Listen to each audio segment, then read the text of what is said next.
Doctor Robin Radhakrishnan ഇതിൽ നിന്ന് കുറച്ചധികം കാര്യങ്ങൾ എന്നാലും സംസാരിച്ചിട്ടുണ്ട്. ഈ പറയുന്ന വരാനിരിക്കുന്ന അദ്ദേഹത്തിന്റെ സിനിമയെ കുറിച്ചും അതുപോലെ തന്നെ ബിഗ് ബോസ് ഓഫ് സീസൺ 7 പല മത്സരാർത്ഥികളും ഈ പുറത്തിറങ്ങിയ ശേഷം ചെളിവാരി അറിയുന്ന അല്ലെങ്കിൽ അങ്ങോട്ടും ഇങ്ങോട്ടും കളിയാക്കുന്നതിനെ കുറിച്ചൊക്കെ എന്തായാലും ഡോക്ടർ റോബിന്റെ അടുത്ത് എന്തായാലും ആൾക്കാർ ചോദിക്കുന്നുണ്ട്. അപ്പൊ അതിനൊക്കെ എന്തായാലും റിപ്ലൈ എന്തായാലും റോബിൻ എന്തായാലും കൊടുക്കുന്നുണ്ട്. വേറെ ഒന്നല്ല, വളരെയധികം പക്വതയോടുള്ള റിപ്ലൈ തന്നെയാണ് എന്തായാലും അദ്ദേഹം കൊടുത്തിരിക്കുന്ന കാര്യം.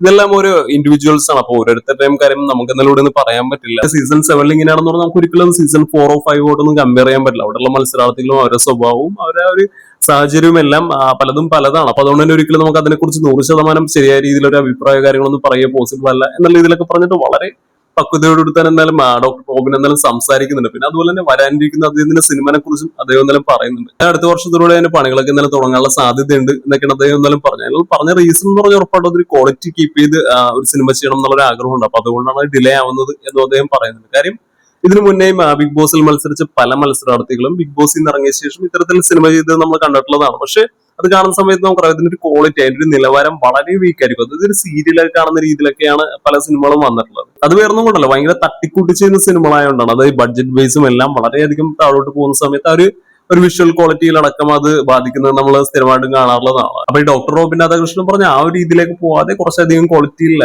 കീപ്പ് ചെയ്തുകൊണ്ട് അതിനുള്ള ഒരു സിനിമയാണ് അദ്ദേഹം എന്തായാലും ഉദ്ദേശിക്കുന്നത് എന്നുള്ളത് കൊണ്ടാണ് ഇതൊരു ഡിലേ വരുന്നത്. കാര്യം നമ്മൾ ഇതിനു മുന്നേ ചെയ്തൊരു വീഡിയോയിൽ കറക്റ്റ് ആയിട്ട് പറയുന്നുണ്ട് ഷാനവാസ് സിനിമയിലേക്ക് കയറാൻ ആഗ്രഹിക്കുന്നതിനെ കുറിച്ചും പിന്നെ അതിന് അവർ നല്ലൊരു ബാക്ക് പ്രൊഡക്ഷൻ ഹൗസിന് ഒരു ബാക്ക് കിട്ടുക വളരെയധികം ഇമ്പോർട്ടന്റ്, അതുപോലെ തന്നെ നല്ലൊരു ഡയറക്ഷൻ, ഇതെല്ലാം വളരെ ഇമ്പോർട്ടന്റ് ആയിട്ടുള്ള കാര്യങ്ങളാണെന്ന് പറഞ്ഞിരുന്നതാണ്. അപ്പൊ അതെല്ലാം നോക്കിയിട്ട് തന്നെ ഒരുപക്ഷെ ഡോക്ടർ റോബിൻ രാധാകൃഷ്ണന്റെ സിനിമയിലേക്കുള്ള എൻട്രി ഇങ്ങനെ ലേറ്റ് ആയി പോയിക്കൊണ്ടിരിക്കുന്നത്. അല്ലാതെ ഒരു സിനിമ ചെയ്യണം എന്നുള്ള ആഗ്രഹം മാത്രമാണെങ്കിൽ അദ്ദേഹത്തിന് അത് വൺഡേ ചെയ്യായിരുന്നു എന്ന് തന്നെയാണ് എനിക്ക് എന്തായാലും പറയാനുള്ളത്. ഡോക്ടർ റോബിൻ രാധാകൃഷ്ണനെ കുറിച്ചുള്ള നിങ്ങളുടെ അഭിപ്രായം ജസ്റ്റ് ഒന്ന് കമന്റ് ചെയ്യുക. അതേ ഒരു സിനിമാ നടനായി കാണണം എന്ന് ആഗ്രഹിക്കുന്നവരാണോ നിങ്ങൾ?